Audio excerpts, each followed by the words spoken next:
মজাদার process juice বানিয়ে খাওয়া। তৈরিও অনেক অনেক সহজ। চলুন দেখিয়ে দিই।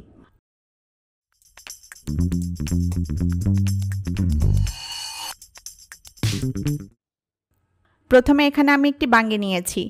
কত সুন্দর ফলটা। এটা গোল হয় আবার লম্বাও হয়। আমি গোল বাঙ্গি নিয়েছি। দেখতে কিছুটা মিষ্টি কুমড়ার মতো। আপনারা যে কোনো সাইজের বাঙ্গি নেবেন জুস তৈরি করার জন্য। এখন আমি বাঙ্গিটা কেটে নিব। বাঙ্গির উপরের খোসা ফেলে দিতে হবে। পেঁপের খোসা আমরা যেভাবে ফেলি ঠিক সেভাবে। খোসাটা ফেলে ছোট ছোট টুকরা করে কেটে নিব। এতে ব্লেন্ড করতে সুবিধা হবে।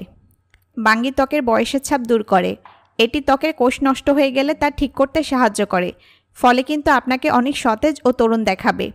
বাঙ্গি মস্তিষ্কে অক্সিজেন প্রবাহে সহায়তা করে এবং শরীরের অবসাদ ভাব দূর করে। নিয়মিত বাঙ্গির শরবত খেলে খাবারে অরুচি, নিদ্রাহীনতা, আলসার ও অ্যাসিড